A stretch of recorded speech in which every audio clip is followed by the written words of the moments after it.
أحسن عملا وهو العزيز الغفور. اللهم صل على محمد وعلى آل محمد كما صليت على إبراهيم وعلى آل إبراهيم إنك حميد مجيد. اللهم بارك على محمد وعلى آل محمد كما باركت على إبراهيم وعلى آل إبراهيم إنك حميد مجيد. رب يسر ولا تعسر وتمم بالخير. رب اشرح لي صدري ويسر لي امري واحلل عقدة من لساني يفقهوا قولي. حاضرین جمعہ، عزیز طلبہ اور خواتین اسلام، اللہ تعالیٰ نے ہم انس و جن کو اس دنیا میں ابتلا و آزمائش کے لیے بھیجا ہے. اللہ تعالیٰ کا دنیا میں بھیجنے کا واحد مقصد یہی ہے کہ اللہ تعالیٰ جانچے اور پرکھے کہ کون ہے جو خیر کے راستے کو اختیار کرتا ہے اور اس کا عمل اخلاص کے ساتھ کیا گیا ہے اور ساتھ ساتھ میں اس کا عمل اتباع سنت کے مطابق ہے، اور کون ہے جو ان تمام چیزوں سے عاری ہے. اللہ تعالیٰ نے دنیا کو پیدا ہی اسی لیے کیا ہے، اور بلکہ انسان کی موت اور حیات کو پیدا کرنے کا بنیادی مقصد بھی یہی ہے. بابرکت ہے وہ ذات جس کے ہاتھ میں بادشاہت ہے. تبارک الذی بیدہ الملک وہو علی کل شیء قدیر. وہ ہر چیز پر قادر ہے، ہر چیز پر قادر ہے. ہر چیز کا مطلب ہر چیز، یعنی اس میں کوئی تعویل نہیں کر سکتا کہ ہاں قادر ہے فلاں چیز پر نہیں.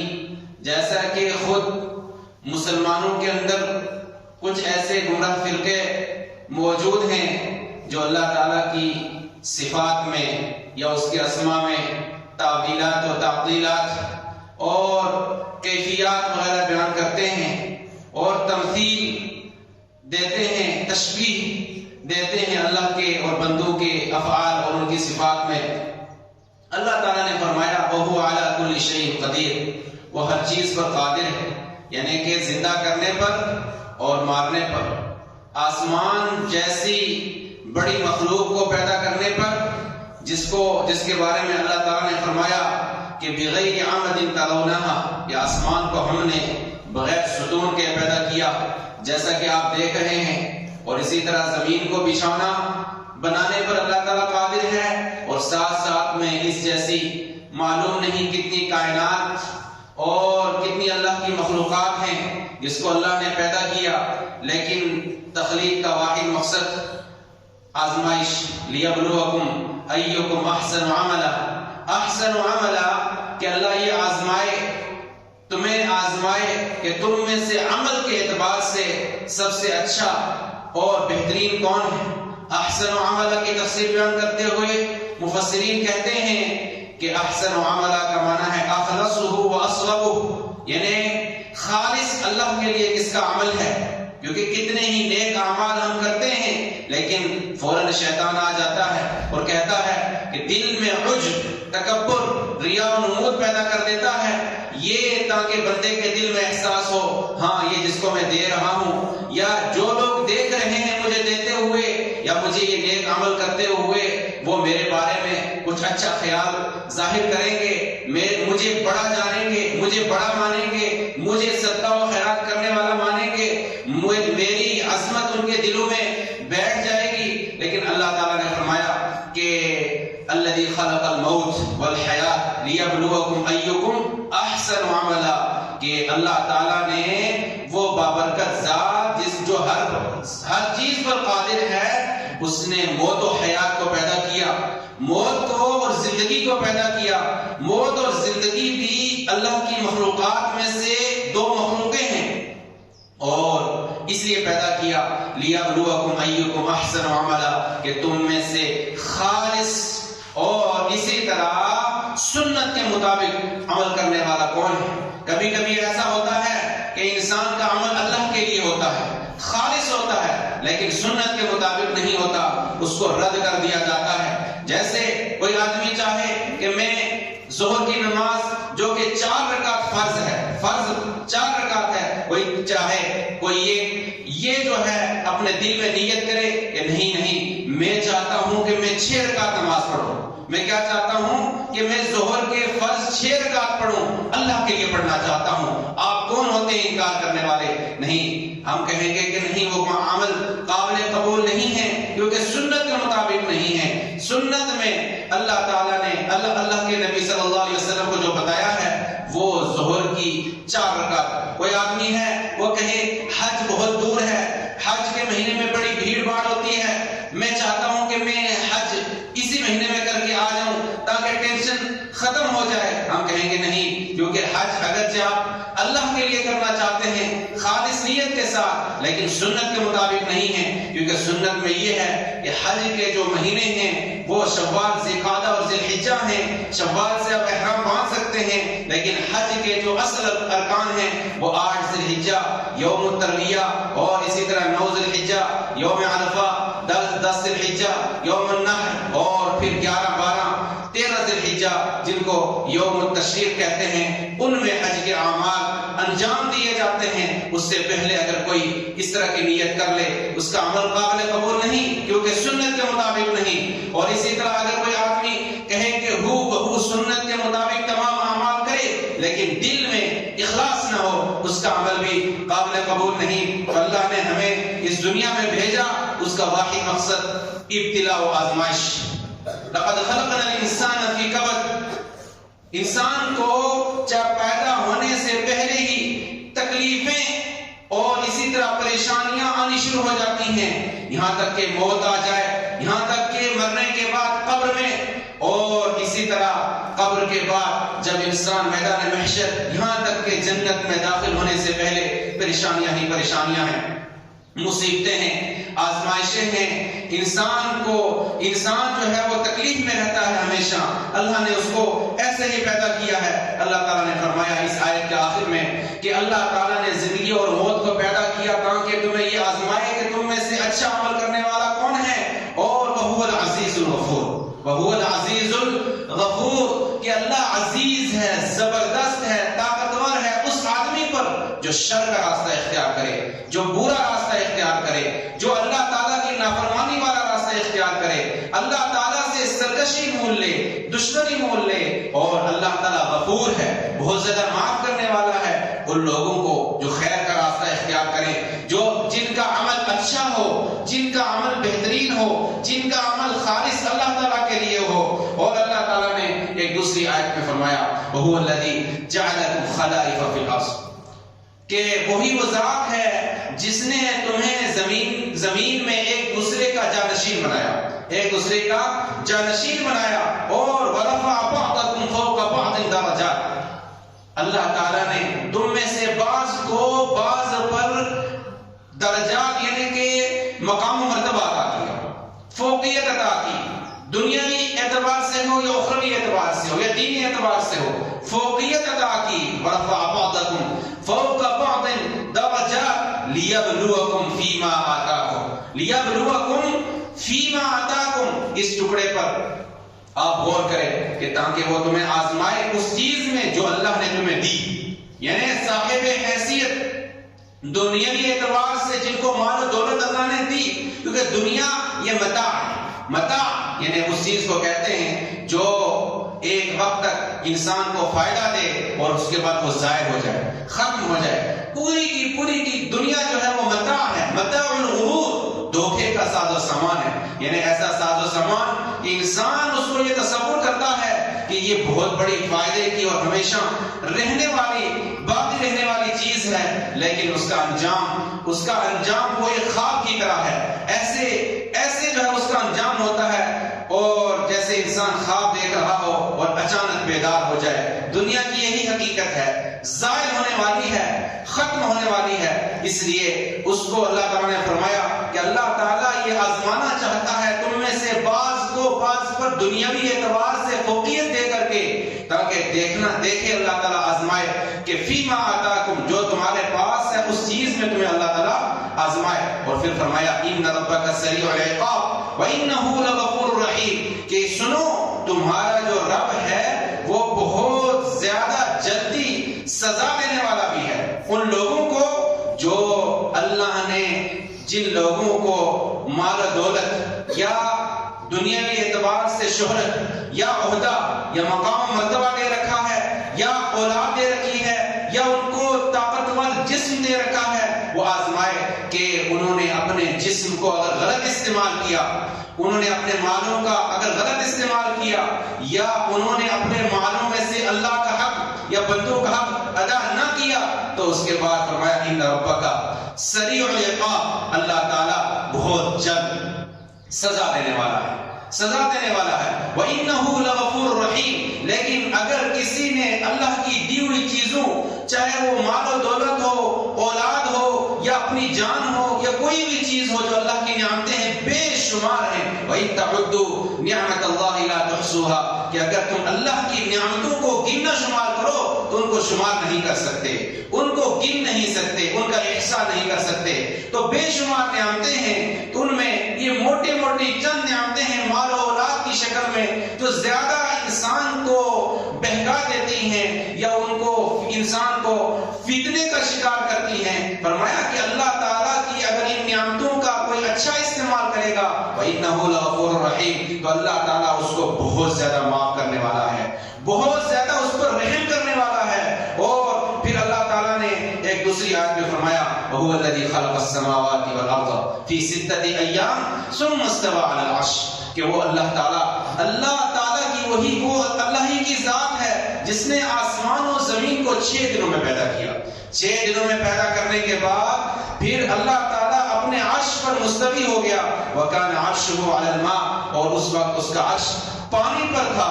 اور فرمایا کہ لِيَبْلُوَكُمْ أَيُّكُمْ أَحْسَنُ عَمَلًا، کہ اتنا لمبا جو پروسیس اللہ نے انجام دیا، یہ آسمان و زمین پیدا کیے اور اللہ کی مخلوقات جو عرش ہے دوسری چیزیں ہیں، ان تمام چیزوں کی تخلیق کا ایک واحد مقصد ہے کہ یہ آزمائے کہ تم میں سے عمل کے اعتبار سے کون اچھا ہے. احسن عملہ کی تفسیر اور اس کا معنی میں نے شروع میں بیان کیا. 2 چیزیں اس میں، اخلاص اور اتباع رسول صلی اللہ علیہ وسلم. ہم جو بھی نیک عمل کرتے ہیں، جو بھی کام کرتے ہیں، ان میں ہمیں ان دونوں چیزوں کو ملحوظ خاطر رکھنا ہے. ان دونوں چیزوں میں سے ایک بھی نکلی عمل ہمارا ضائع، برباد اور بیکار جائے گا. اور اسی طرح آج ہم اپنے آپ کو دیکھتے ہیں، ہم سب ابتلا و آزمائش میں مبتلا ہیں. پوری دنیا ابتلا میں، امتحان میں، مصیبت میں مبتلا ہے. سب کا امتحان چل رہا ہے، سب کو اللہ تعالیٰ آزما رہا ہے. لیکن ہم ہیں کہ ہم گناہوں میں منہمک ہیں، ان میں لت پت ہیں، اور اسی طرح لگاتار ہم گناہوں کے کاموں کو انجام دے رہے ہیں. اور ایسا لگتا ہے ہمیں کہ ہمارا کوئی امتحان نہیں لیا جا رہا، ہم غفلت کے شکار ہیں. ہمیں ایسا محسوس ہو رہا ہے گناہوں میں منہمک ہونے کی وجہ سے اور غفلت کی وجہ سے ہم ایسا سوچ رہے ہیں کہ ہمارا کوئی امتحان نہیں لے رہا، ہم آزاد ہیں اور ہم بالکل جو ہے کسی قید و بند میں مبتلا نہیں ہیں. لیکن ایسا نہیں ہے، ایسا نہیں ہے. اللہ تعالیٰ تمام لوگوں کو آزماتا ہے، امتحان میں مبتلا کرتا ہے. اور سب سے زیادہ ابتلا و آزمائش انبیاء کرام پر آتی ہے. اللہ کے نبی صلی اللہ علیہ وسلم کی حدیث ہے اشد الناس ابتلاء الانبیاء ثم الامثل فالامثل، کہ سب سے زیادہ ابتلا و آزمائش میں انبیاء کو مبتلا کیا جاتا ہے، ان کو آزمایا جاتا ہے. ہم اللہ تعالیٰ کے جو خلیل ہیں، خلیل اللہ ہیں ابراہیم علیہ السلام، ان کی زندگی کو دیکھیں، پوری کی پوری زندگی ابتلا و آزمائش سے پر ہے. اگر ان کی ایسی آزمائشیں ہیں کہ ایک آزمائش ان میں سے ہلکی سی آزمائش آج ہم پر آ جائے تو نعوذ باللہ، اللہ المستعان. آج ایسے لوگ موجود ہیں مسلمانوں میں جو سب کچھ چھوڑنے کے لیے تیار ہیں، اپنا سب کچھ بیچنے کے لیے تیار ہیں، اور اس جو ہے آزمائش میں ناکام ہو جائیں گے اگر وہ اللہ تعالیٰ ایسا کرے.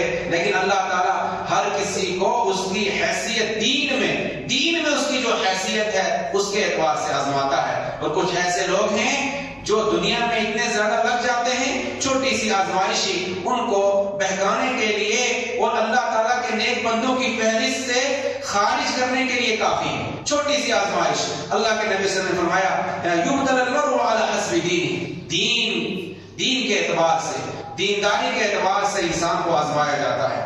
اور جیسا کہ اللہ کے نبی صلی اللہ علیہ وسلم کی یہ حدیث ہے، لیکن آج ہمارے پر بہت بڑی مسئولیت ہے، ذمہ داری ہے، ہمارے کندھوں پر بڑی آزمائش ہے آج کے زمانے میں، اور امتحان جو ہے وہ بہت زیادہ سخت ہے، بہت مشکل امتحان ہے۔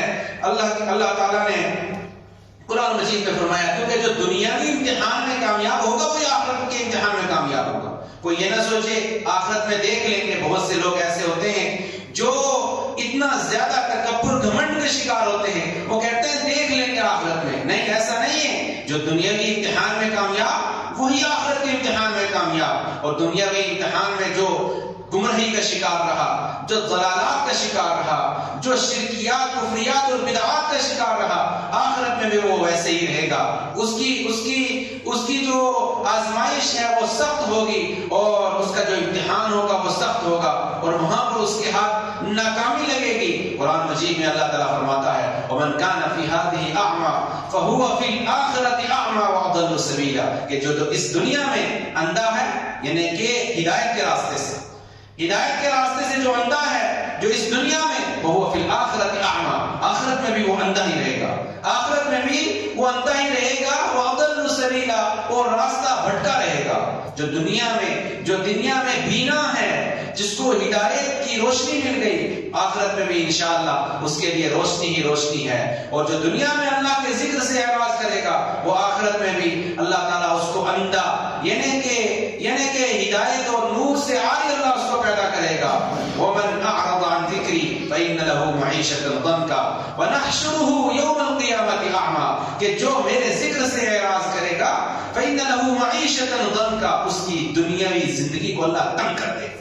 کتنے ہیں مالداروں میں، مالدار لوگوں میں کتنے ایسے ہیں شاید کہ کوئی چیز ان کے پاس کم نہ ہو دنیاوی سہولیات کے اعتبار سے، لیکن دل ان کا دیکھیں، دل سکڑ رہا ہے، تنگ ہے، پریشانی کے شکار ہیں۔ کیوں؟ کیونکہ وہی جو میں نے آیت آپ کے سامنے پیش کی تھی سورہ انعام کی، کہ اللہ تعالیٰ آزمائے گا لیبلوکم فیما آتاکم، تمہیں آزمائے گا جو اللہ نے تمہیں دے رکھا ہے، اس چیز میں اللہ تعالیٰ آزمانا چاہتا ہے، آزمائے گا۔ ان ربک سریع العقاب وانہ لغفور رحیم، اور اصل کامیابی جب آخرت میں انسان جب اپنا ٹارگٹ بناتا ہے دنیا میں بڑا چھوٹا بناتا ہے، بڑا ظالم اور جاہل انسان ہے، اس کو اللہ نے ایسے ظلم اور جہولہ پیدا کیا ہے، وہ بناتا ہے ہاں میں دنیا میں فلاں مقام مرتبے تک پہنچنا چاہتا ہوں، جب ورنہ اصل جو ٹارگٹ ہونا چاہیے وہ ہونا چاہیے جنت کا حصول، یا اس سے بھی زیادہ بڑھ کر کے اصل یہ ہونا چاہیے کہ اللہ تعالی ہمیں اپنی رؤیت نصیب کرے، اپنا دیدار نصیب کرے جنت میں۔ سب سے بڑا ٹارگٹ یہ ہے لَهُم مَا يَشَاءُونَ فِيهَا وَلَدَيْنَا مَزِيدٌ لِلَّذِينَ أَحْسَنُوا الْحُسْنَى وَزِيَادَةٌ، کہ جنہوں نے دنیا میں نیک کام کیے ان کے لیے آخرت میں جنت اور زیادہ، یعنی اللہ کی رؤیت ہے ان کے لیے۔ ہمارا ٹارگٹ بڑا ہونا چاہیے، ٹارگٹ ہمارا چھوٹا ہوتا ہے، چھوٹی ہی چیز ہمیں ملتی ہے اور دنیا ہی میں ملتی ہے، اور پھر ان کے لیے اللہ تعالیٰ نے فرمایا کہ ومن کہ جو دنیاوی زندگی کو چاہے گا، ومن اراد الآخرة وسعى لها سعيها وهو مؤمن فأولئك كان سعيهم مشكورا، کہ جو آخرت کی زندگی کو چاہے گا اس کے لیے کوشش کرے گا، اسی جیسے آدمی کی کوشش کو اللہ تعالیٰ قابل قدر نگاہ سے دیکھتا ہے اور وہی کامیاب ہے۔ لیکن جو دنیا کے لیے سوچتا ہے اور دنیاوی زندگی ہی اس کا مقصد ہوتی ہے، اور لوگوں کا ٹارگٹ یہ رہتا ہے۔ کتنے ایسے ہیں جو علم کے زیور سے آراستہ دین کے راستے پہ چلنے والے لوگ ہیں، لیکن ان سے کوئی پوچھے کیا مقصد ہے، کہتا ہم کو ایک بڑی سی گاڑی چاہیے، یہ ہمارا ایک مقصد ہے، ہمارا ٹارگٹ ہے، ہمیں خوبصورت سا گھر چاہیے۔ نہیں، یہ عارضی ہے۔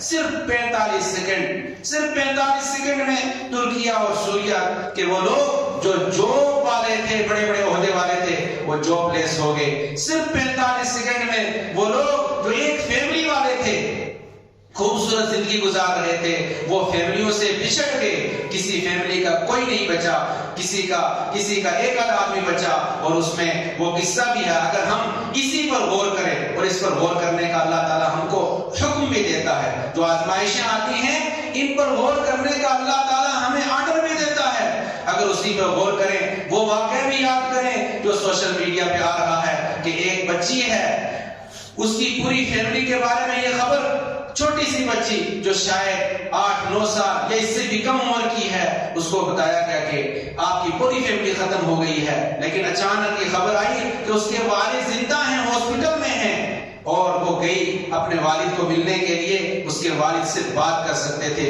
باقی پورا جسم حرکت نہیں کر سکتا تھا، اور اتنی پریشانی میں، لیکن وہ پہلے ہنسنے لگی اور خوب ہنسی، اپنے والد سے ملی، لیکن پھر اچانک رونے لگی، اور اس لیے روئی، کہنے لگی کہ میرے 2 بھائی بھی مر گئے، میری امی بھی مر گئی۔ یہ عبرت اور اسی طرح یہ موعظت اور نصیحت کے پہلو ہیں، ہم ان پہ غور کریں۔ صرف 45 سیکنڈ اور اس سے بھی کم میں، لمحے بھر میں اللہ تعالیٰ کچھ بھی کر سکتا ہے۔ ہمارے گناہ ایسے ہیں جو ہلاک کرنے والے ہیں، جن گناہوں کے جیسے پچھلے اور اس سے پچھلے خطبے میں تذکرہ ہوا تھا، وہ گناہ جو انسان کو ہلاک کرتے ہیں، برباد کرتے ہیں، ہم آج انہی گناہوں پر اور اسی راستے پر چلے ہوئے ہیں، ہلاکت خیز کام انجام دیتے ہیں، ہم اپنے آپ کو اور اپنی نسلوں کو پریشان کرنے والے کام کرتے ہیں، اپنے عمدہ اخلاق سے بھی آ رہی ہیں اور اسی طرح عقیدے سے بھی آ رہی ہیں۔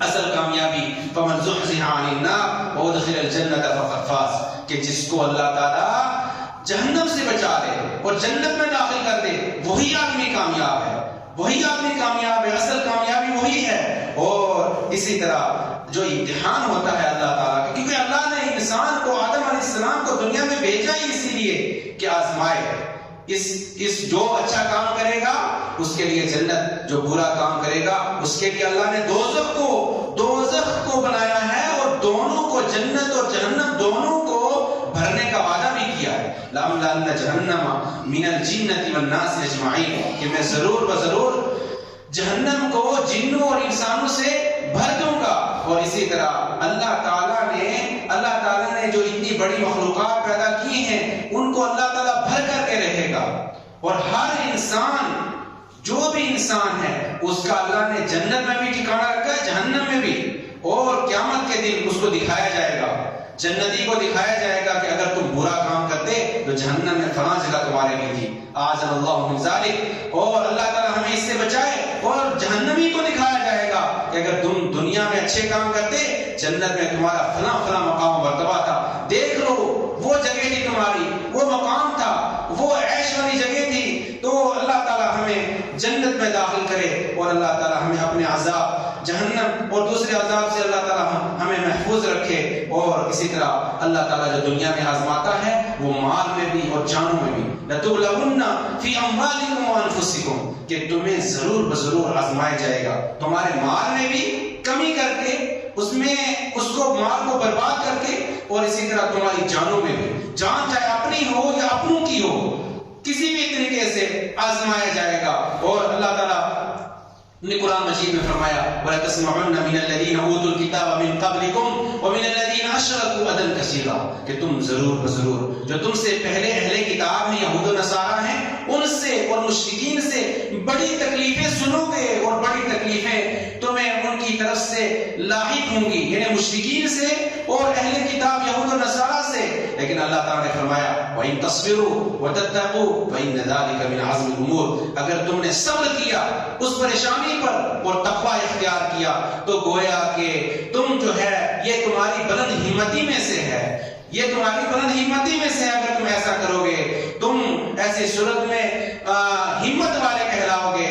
اور اسی طرح اللہ تعالیٰ نے قرآن مجید میں جو اس تعلق سے، ابتلاء و آزمائش کے تعلق سے جو آیتیں جو ذکر کی ہیں، اس میں یہ بھی ہے کہ ہم جو آخرت میں یا دنیا میں جو امتحان ہوتا ہے وہ کس طریقے کا ہوتا ہے، کس طریقے کا امتحان ہوتا ہے دنیا میں، کس طرح اللہ تعالیٰ آزماتا ہے۔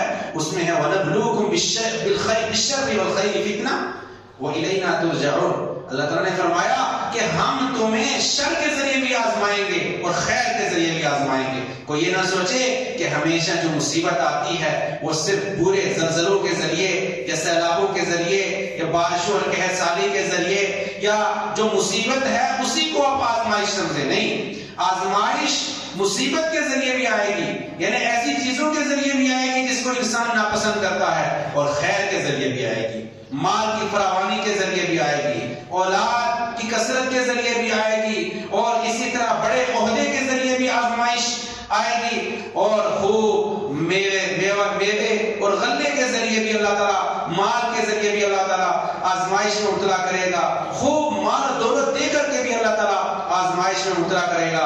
اور فرمایا وَإِلَيْنَا تُرْجَعُونَ، چاہے کچھ بھی ہو جائے، چاہے آزمائش اچھے طریقے سے ہو یا برے طریقے سے ہو، آخر میں ہم تک ہی، ہمارے پاس ہی لوٹ کر کے آنا ہے. وَإِلَيْنَا تُرْجَعُونَ. اور اسی طرح اللہ تعالیٰ اپنی اطاعت کے ذریعے بھی آزماتا ہے اور گناہوں کے ذریعے بھی آزماتا ہے، خیر اور شر کے ذریعے بھی آزماتا ہے. لیکن اللہ تعالیٰ جو مومن ہیں یا وہ لوگ جو اپنے آپ کو مومن ہونے کا اپنے لیے دعویٰ کرتے ہیں، اللہ تعالیٰ سب کو آزمائے گا.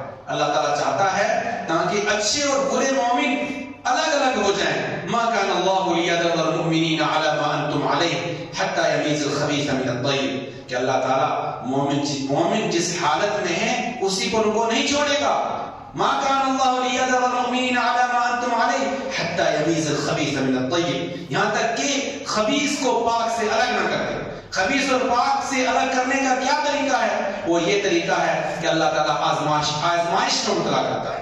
اللہ تعالیٰ بھوک کی آزمائش میں مبتلا کرتا ہے. وَلَنَبْلُوَنَّكُمْ بِشَيْءٍ مِّنَ الْخَوْفِ وَالْجُوعِ وَنَقْصٍ مِّنَ الْأَمْوَالِ وَالْأَنفُسِ وَالثَّمَرَاتِ، کہ ہم تمہیں ضرور بضرور آزمائیں گے، خوف کے ذریعے بھی، تمہارے دلوں میں ڈر ڈال کر کے بھی، چاہے وہ کسی بھی طرح کا ڈر ہو.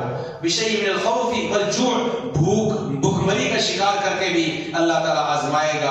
اور اسی طرح وَنَقْصٍ مِّنَ الْأَمْوَالِ، مال میں کمی ہوگی، تجارت میں گھاٹا ہوگا، جو آپ کے پاس مال ہے کوئی اور اس کو چھین لے گا، آپ کی پراپرٹی کسی اور کے ہتھے چڑھ جائے گی، وہ اس میں اپنے حساب سے اتھل پتھل کرے گا. اور اللہ تعالیٰ فرماتا ہے وَنَقْصٍ مِّنَ الْأَمْوَالِ وَالْأَنفُسِ، جانوں میں بھی اللہ تعالیٰ کمی کرے گا.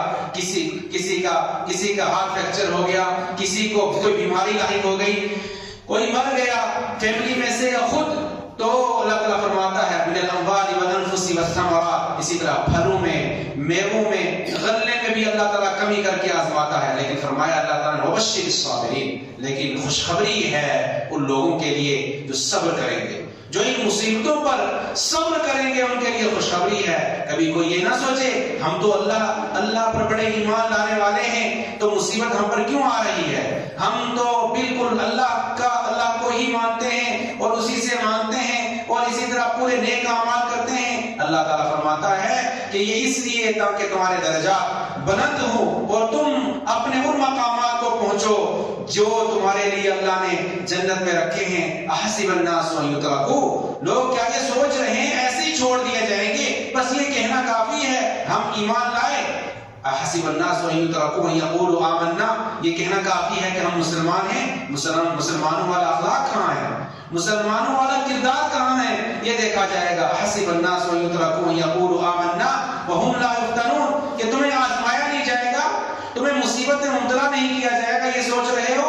نہیں، بلکہ اللہ تعالیٰ فرماتا ہے کہ وَلَيَعْلَمَنَّ اللَّهُ الَّذِينَ آمَنُوا صَدَقُوا وَلَيَعْلَمَنَّ الْكَاذِبِينَ، کہ ضرور اللہ تعالیٰ وَلَقَدْ فَتَنَّا الَّذِينَ مِن قَبْلِهِمْ، کہ تم سے پہلے لوگوں کو اللہ نے آزمائش میں مبتلا کیا، ابتلا میں، امتحان میں مبتلا کیا، ان کو آزمایا اور اس کے بعد یہ دیکھا کہ ان میں سے کون ہے جو سچے ہیں، جو اپنی بات میں جو وہ بات کہہ رہے ہیں کہ ہم ایمان والے ہیں، جو یہ کہہ رہے ہیں کہ ہم مسلمان ہیں، اپنے قول میں سچے کون ہیں، یعنی عمل کے اعتبار سے اور دل کے اعتبار سے. اللہ آزمائے گا. وَلَيَعْلَمَنَّ اللَّهُ الَّذِينَ صَدَقُوا فَلَيَعْلَمَنَّ الْكَاذِبِينَ، اور یہ بھی دیکھے گا کہ جھوٹا کون ہے جو بات تو بڑی بڑی کر رہا ہے لیکن جب کام کا وقت آئے تو پیچھے ہٹ جاتا ہے، چھپنے لگتا ہے، بہانے بنانے لگتا ہے. سب اللہ تعالیٰ جانتا ہے لیکن آزمائے گا بھی، اتمام حجت کے لیے آزمائے گا، ورنہ اللہ تعالیٰ تو علیم بذات الصدور ہے. لیکن اللہ تعالیٰ پھر بھی آزمائے گا. وَلَنَبْلُوَنَّكُمْ حَتَّى نَعْلَمَ الْمُجَاهِدِينَ مِنْكُمْ وَالصَّابِرِينَ وَنَبْلُوَ أَخْبَارَكُمْ. سورہ محمد میں فرمایا ہم ضرور بضرور تمہیں آزمائیں گے، یہاں تک کہ تم میں سے ان لوگوں کو جو کوشش کرتے ہیں مجاہدین کو، ان کو دیکھیں. حَتَّى نَعْلَمَ الْمُجَاهِدِينَ مِنْكُمْ وَالصَّابِرِينَ، اور کون ہے جو مصیبت پر صبر کرتا ہے. وَنَبْلُوَ أَخْبَارَكُمْ، اور تمہاری خبروں کے ذریعے ہم تمہیں آزمائیں گے. اور لیکن اگر اللہ تعالیٰ چاہے تو مدد کر سکتا ہے، اس کی مدد وہ مدد کر سکتا ہے. لیکن پھر بھی وَلَوْ يَشَاءُ اللَّهُ لَانتَصَرَ مِنْهُمْ وَلَكِنْ لِيَبْلُوَ بَعْضَكُمْ بِبَعْضٍ. لیکن اللہ تعالیٰ ایک دوسرے کے ذریعے ہمیں آزماتا ہے، ہمیں ہمارا امتحان لیتا ہے. اور پچھلے جمعے میں ایک اور آیت پڑھی تھی کہ جس میں یہ آپ کے سامنے پیش کیا گیا تھا کہ پہلے لوگوں کو بھی ایسے ہی آزمایا گیا، یہاں تک کہ اتنی تکلیف آئی.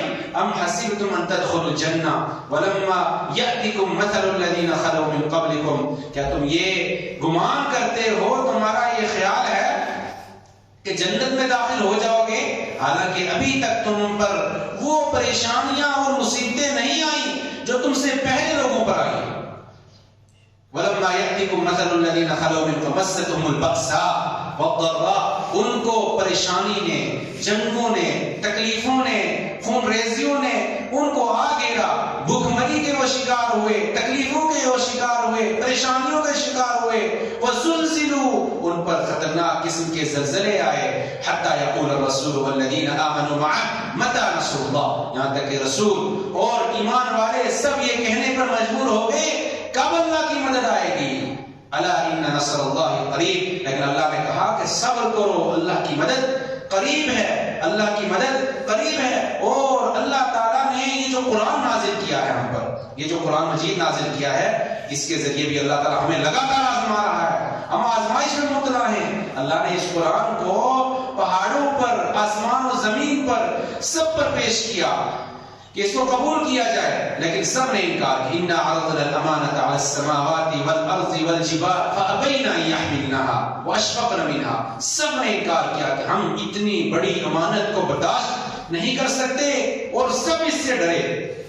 وَحَمَلَهَا الْإِنسَانُ، لیکن انسان نے اس کو قبول کیا، کہا ٹھیک ہے قرآن ہم کو دیا جائے. اور فرمایا اللہ تعالیٰ نے اِنَّهُ كَانَ ظَلُومًا جَهُولًا، کہ انسان بہت زیادہ ظالم ہے اور جاہل ہے، نادان ہے. اور پھر اللہ تعالیٰ نے اسی آیت کے آخر میں، آخر کی آیتوں میں فرمایا، اسی سورت کے آخر میں سورہ احزاب کے کہ اللہ تعالیٰ نے جو قرآن نازل کیا ہے اس لیے نازل کیا لِيُعَذِّبَ اللَّهُ الْمُنَافِقِينَ وَالْمُنَافِقَاتِ، تاکہ جو منافق ہیں، کیونکہ منافق ظاہری طور پر بالکل وہی اسی کا اظہار کرتے ہیں جو ایمان والے کرتے ہیں کہ ہم ایمان لائے، لیکن دل میں کفر اور نفاق چھپا رہتا ہے. فرمایا کہ تاکہ اللہ عذاب دے اس کے ذریعے منافق مردوں اور عورتوں کو، اور مشرک مردوں اور عورتوں کو. اور فرمایا اللہ تعالیٰ یتوب اللہ علی المؤمنین والمؤمنات، کہ اللہ تعالیٰ مومن مردوں اور عورتوں کی توبہ قبول فرمائے.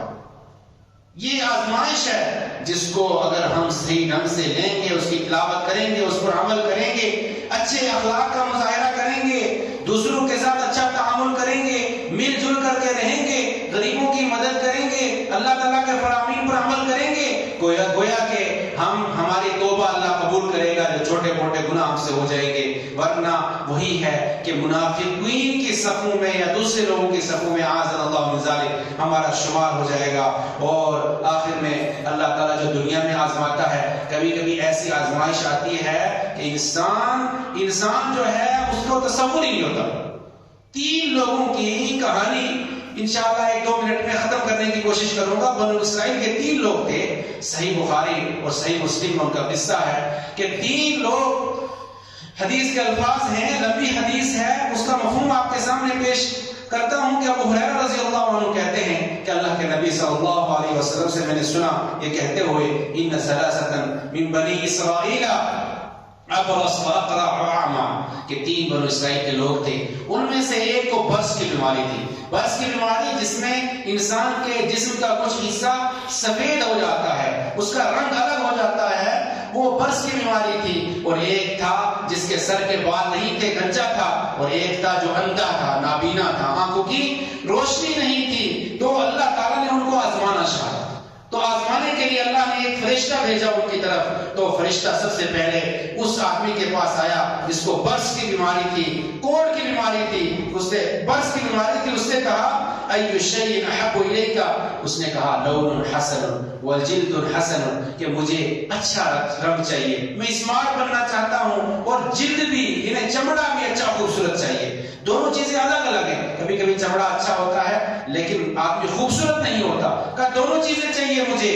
اور اسی طرح کہنے لگا قد ارانی الناس, لوگ مجھے بڑی تکلیف دیتے ہیں, تانا دیتے ہیں, اور لوگ مجھ سے بڑی گھن محسوس کرتے ہیں. تو اس کے بعد اس نے فرشتے نے اس پر فمسحه فذهب عنه, فرشتے نے اس کو مسح کیا, چھوا, تو اس کی بیماری ختم ہو گئی. اور اس کے بعد فأعطي لونا حسنا وجلدا حسنا, اور اس کو اچھا رنگ اور اچھا چمڑا سب مل گیا. تو اس سے کہا اس فرشتے نے کہ فأي المال احب الیک, کون سا مال تجھے زیادہ پسند ہے؟ وہ کہنے لگا الابل, کہ مجھے اونٹ بڑی پسند ہے. تو اس کو ایک اونٹنی عطا کی اللہ کی طرف سے اس فرشتے نے, ناقۃ عشرہ, کہ وہ اونٹنی جو 10 مہینے کی حاملہ تھی, یعنی اس کے پیٹ میں بچہ تھا.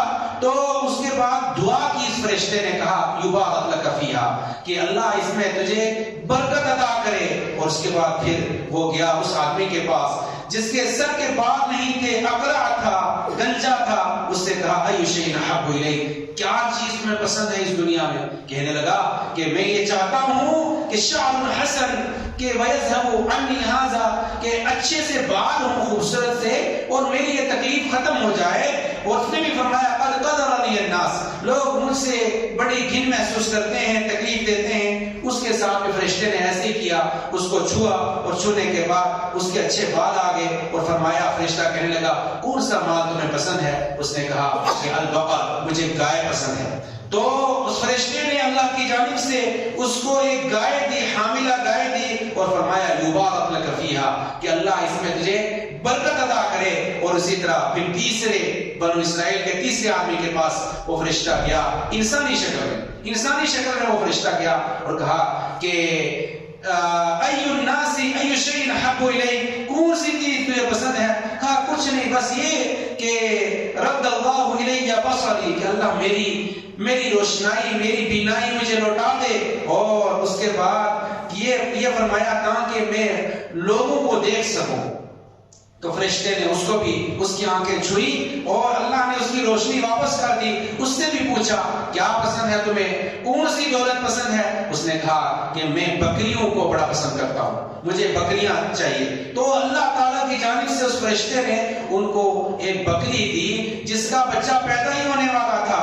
تو اس کے بعد اس کی جو پہلے دونوں تھی ان میں سے جس کے پاس اونٹ تھی, اس کی ایک پوری وادی اونٹوں سے بھر گئی, یعنی اس برکت ہوئی, مال اچھا ہو گیا.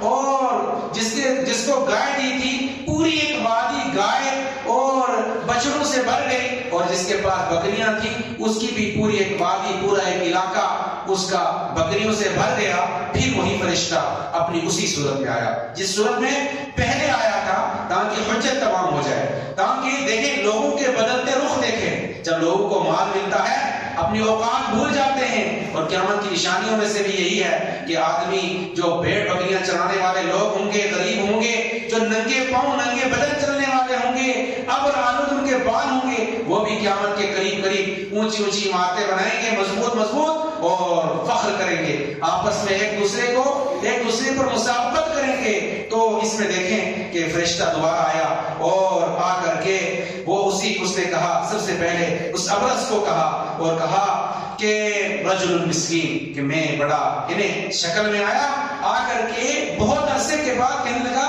میں مسکین آدمی ہوں, اور تقطعت بی الحبال فی سفری, کہا کہ سفر کا مسافر آدمی ہوں، سفر کا پورا خرچہ ختم ہو گیا ہے میرے پاس سے.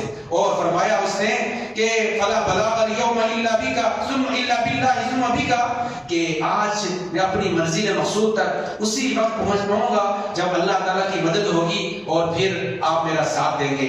آپ مجھے، اس نے ایک سوال کیا، اسألک بالذی اعطاک اللون الحسن والجلد الحسن، کہ میں اس اللہ سے سوال کرتا ہوں، اس کا واسطہ لے کے تم سے مانگ رہا ہوں جس نے تمہیں اتنے اچھی شکل و صورت دی اور اتنے اچھا جو ہے خوبصورت میں بدن دیا کہ المال وبعیرا اتبلغ علیہ فی سفری، کہ مجھے ایک اونٹ دے دو تاکہ میں اپنے سفر کا راستہ مسافت طے کر سکوں. اور اس کے بعد اس نے کہا دیکھو کیا جواب دیا. اس جواب سے بچنا ہے ہم مسلمانوں کو. اس نے کہا الحقوق کثیرہ، بڑی ذمہ داریاں ہیں. آج بھی اس طرح کے لوگ ہیں کہ ان کے پاس آپ پہنچ جاؤ اپنی پریشانی لے کر کے جس میں آپ اس کا حل کر سکتے ہو، اور آپ کو بھی پتا ہے کہ یہ پریشان ہے، کہتے ہیں بڑی ذمہ داریاں ہیں، بڑی پریشانیاں ہیں. اس نے بھی ایسے ہی کہا. بنو اسرائیل کے اس آدمی نے یہی کہا، اس ابرص نے، ذمہ داریاں بڑیاں ہیں، بڑے حقوق ہیں مجھ پر، اس لیے میں کچھ دے نہیں سکتا. اور اس کے بعد اس فرشتے نے کہا اچھا ٹھیک ہے، کأنی عارف، مجھے لگتا ہے میں تمہیں جانتا ہوں، تم نے مجھے نہیں پہچانا. کأنی عارفک. اور پھر آپ دوبارہ غور کرنا، ابھی بھی اس کا گھمنڈ ختم نہیں ہوا، وہ اپنی اوقات بھول گیا تھا، وہ غربت والی، وہ بیماری والی. فرشتے نے کہا انسانی شکل میں تھا، مجھے لگتا ہے میں تمہیں پہچانتا ہوں، تم وہی ہو نا، الم تکن ابرص یقذرک الناس فقیرا فاعطاک اللہ، تم وہی ہو نا جو برص کی بیماری میں مبتلا تھے، لوگ تم سے گھن کرتے تھے اور تمہیں اللہ نے مار دیا اور بے نیاز کیا. اس نے کہا نہیں میں وہ نہیں ہوں. لقد ورثت لکابر عن کابر، مجھے تو اپنے باپ دادا کی پراپرٹی ملی ہوئی ہے،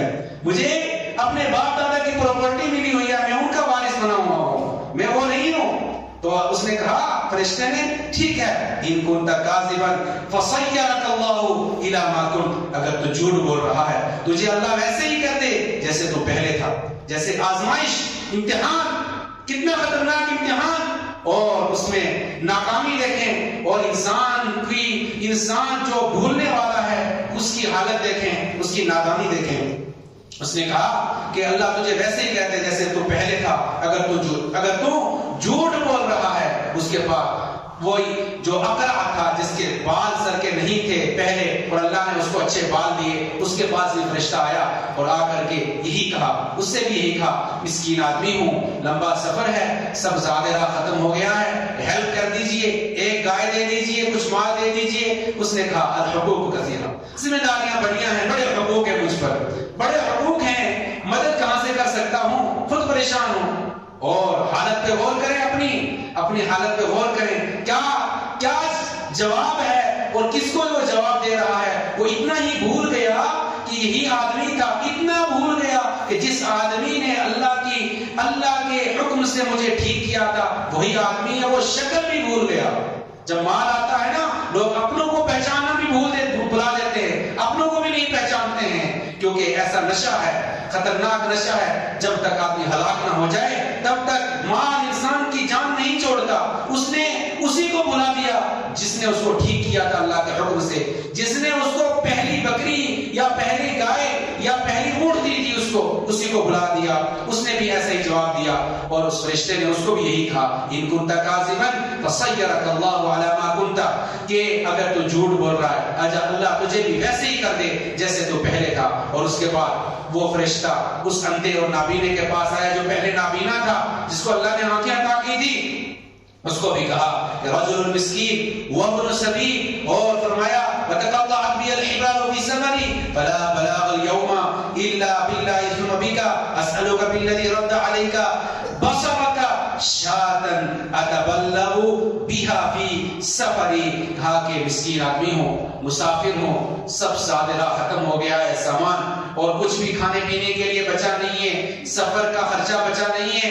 اور میں سوال کرتا ہوں اس اللہ کا جس نے آپ کو یہ نگاہیں واپس کی ہیں کہ مجھے ایک بکری دے دیجئے تاکہ میں اپنا سفر مکمل کر سکوں. اور اپنی منزل تک پہنچ سکوں. اس نے کہا، اس نابینا نے اس نے کہا وہ آدمی اپنی اوقات نہیں بھولا تھا. وہ نابینا بنو اسرائیل کا اپنی اوقات نہیں بھولا تھا. اس کو یاد تھا، اس کو وہ منظر بھی یاد تھا جو پریشانی والا تھا، جب وہ دیکھ نہیں سکتا تھا، جب اس کی آنکھوں میں روشنی نہیں تھی. اس نے کہا قد كنت اعمى فرد اللہ بصری. اے آدمی، اے اللہ کے بندے، میں بھی نابینا تھا، اللہ نے مجھے میری آنکھوں کی بینائی لوٹی. وفقیرا فقد اغنانی، میں بہت زیادہ محتاج تھا، اللہ نے مجھے مالدار کیا. فخذ ما شئت، جو چاہے لے لو، جو چاہے جتنا چاہے لے لو. ایک بکری کی بات کیوں کر رہے ہو؟ فواللہ ما اجحدک اليوم بشیء اخذته للہ. اللہ کی قسم، آج میں تم سے کوئی چیز بھی باقی نہیں رکھوں گا، یا تم سے کوئی چیز بھی نہیں چھپاؤں گا، تم سے کوئی چیز بھی نہیں روکوں گا جو تم اللہ کے نام پر مجھ سے مانگو گے. اس نے کہا، فرشتے نے کہا امسک مالک، اپنے مال کو روکو، اپنے مال کو اپنے پاس رکھو. اور فرمایا انما ابتلاء فقد رضی اللہ عنہ، کہ تمہارا امتحان لیا جا رہا تھا، تمہارا امتحان لیا جا رہا تھا، اللہ تم سے راضی ہو گیا. وَسَخِطَ عَلَى صَاحِبَيْكَ، اور اللہ تعالیٰ تمہارے جو دونوں ساتھی تھے ان سے ناراض ہو گیا، ان پر اللہ نے ناراضگی عطا کی. اور اللہ تعالیٰ نے قرآن مجید میں بھی فرمایا وَمَن يُوقَ شُحَّ نَفْسِهِ فَأُولَٰئِكَ هُمُ الْمُفْلِحُونَ، کہ جس کو اس کے نفس کی بخیلی سے بچا لیا گیا، یہی لوگ کامیاب ہیں، یہی لوگ کامیاب ہیں. اور آخر میں خطبے کے آخر میں ایک نصیحت ہے، وَاتَّقُوا يَوْمًا تُرْجَعُونَ فِيهِ إِلَى اللَّهِ، اس دن سے ڈرو جس دن تمہیں اللہ کے پاس لوٹایا جائے گا. ثُمَّ تُوَفَّى كُلُّ نَفْسٍ مَا عَمِلَتْ وَهُمْ لَا يُظْلَمُونَ، پھر اللہ تعالیٰ تمہیں جو تم نے کام کیا ہے اس کا پورا اللہ تعالیٰ ثم توفى كل نفس ما كسبت وهم لا يظلمون، تم پر ظلم نہیں کیا جائے گا، جو تم نے کیا ہے اس کا اللہ تعالیٰ بدلہ دے گا. اور دوسری نصیحت یہ کہ اللہ کی نعمتوں پر شکر ادا کرے، اور اگر شکر ادا کریں گے اللہ زیادہ دے گا، اگر ناشکری کریں گے اللہ یہ نعمتیں چھین لے گا جس طرح چھین رہا ہے. وَإِذْ تَأَذَّنَ رَبُّكُمْ لَئِن شَكَرْتُمْ لَأَزِيدَنَّكُمْ وَلَئِن كَفَرْتُمْ إِنَّ عَذَابِي لَشَدِيدٌ. بارك الله لي ولكم في القرآن العظيم ونفعني وإياكم بما فيه من الآيات والذكر الحكيم. أقول قولي هذا واستغفر الله لي ولكم فاستغفروه إنه هو الغفور الرحيم.